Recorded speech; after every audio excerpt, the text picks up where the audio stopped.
अस्सलामुअलैकुम दोस्तों और साथियों। पहले तो आप सब की तरह मुझे भी कल जो कराची में एक इंतहाई खौफनाक जो पीआईए के जहाज़ का क्रैश हुआ है और जिसमें जिसमें बहुत ज़्यादा और बहुत ही ज़्यादा कीमती जानों का नुकसान हुआ है, उस पे मुझे भी अफसोस है। अल्लाह ताला उन फैमिलीज़ को जिन्होंने अपने बहुत करीबी अजीज़ों को खो दिया है हमेशा के लिए, उनके दिलों को सुकून दे, क्योंकि ये वो ज़ख्म है जो वक़्त भी नहीं भर सकता, क्योंकि इंसानी जान दुनिया में सबसे कीमती चीज़ है। अल्लाह ताला उनकी फैमिलीज़ के लिए आसानियाँ पैदा करे और उनके ज़ख्मों पे मरहम रखे। बहुत सारे दोस्तों ने मुझसे एक सवाल पूछा है कि जो कोरोना वायरस है, इससे आप कब बेहतर होना शुरू होते हैं? पहले मैं इस सवाल का जवाब दूंगा और उसके बाद कुछ ब्रीदिंग एक्सरसाइजेस के बारे में। तो मेरा इस बारे में ये ही जवाब है कि आप उस दिन बेहतर होना शुरू होते हैं जिस दिन आप स्ट्रेस से बाहर आ जाते हैं। इन मरीजों में रिकवरी का पहला दिन ही वो है जिस दिन आप अपने डर और खौफ पे काबू पा लेते हैं।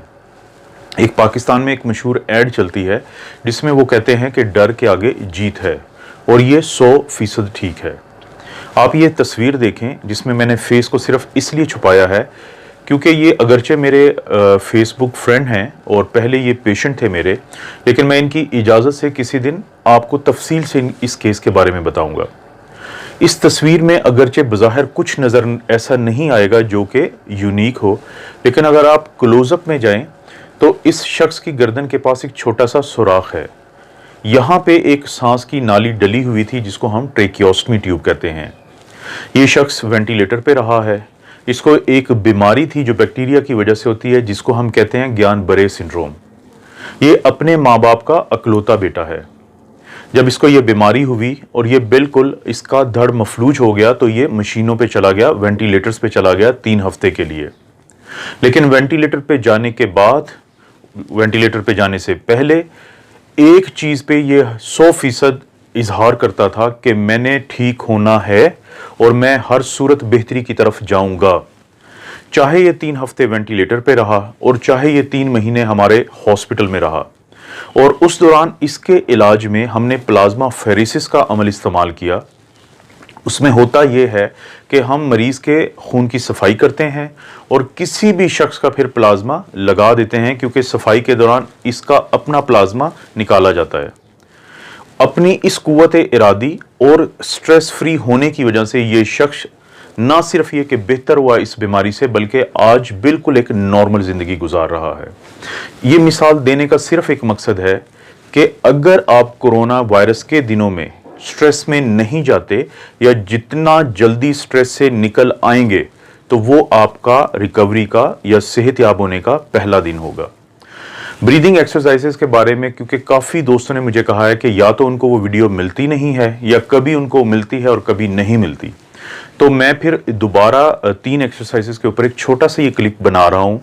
और आपसे रिक्वेस्ट है कि अगर आपको लगता है कि आपको इन चीज़ों की ज़रूरत है, इस एक्सरसाइजेस के क्लिप की, तो आप इसको डाउनलोड कर सकते हैं, ताकि अगर यूट्यूब कल इसको रिमूव भी करती है तो आप लोगों के पास ये महफूज हो। पहली एक्सरसाइज अपने सांस को बेहतर करने के लिए, क्योंकि अक्सर लोगों को सांस की तकलीफ का प्रॉब्लम शुरू हुआ है आजकल। पहली एक्सरसाइज ये है कि आप नाक से सांस अंदर लेके जाएंगे और उसके बाद आप 10 दफ़ा आहिस्ता आहिस्ता सांस को बाहर निकालेंगे मुंह के जरिए। मैं आपको करके दिखाता हूं।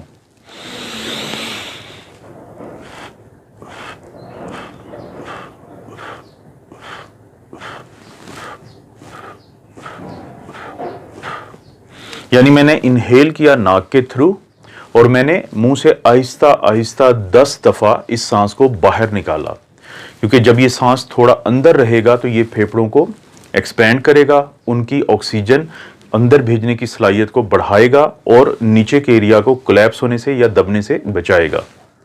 एक्सरसाइज नंबर 2 ये है कि आप सांस लेंगे नाक के ज़रिए और उस सांस को फिर 10 सेकंड के लिए आप होल्ड करेंगे या रोकेंगे और उसके बाद निकाल देंगे, जैसे मैं ये करके दिखाता हूं।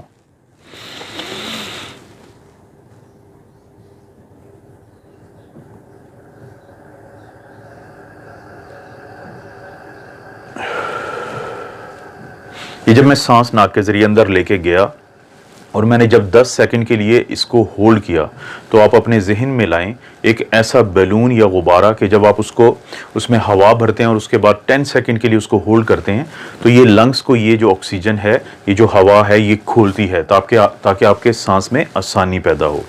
और तीसरा और आखिरी तरीका जो इस वीडियो में मैं आपको बता रहा हूँ, वो मैं पहले भी एक वीडियो में बता चुका हूँ कि आप नाक के ज़रिए सांस अंदर लेके जाएंगे और फिर अपने मुंह के ज़रिए अपने होंठों को ऐसी पोजीशन बनाएंगे जिसको हम कहते हैं पर्स लिप ब्रीदिंग, और आहिस्ता से इस सांस को लंबे तरीके से बाहर निकालेंगे, जैसे कि मैं करके दिखाता हूँ।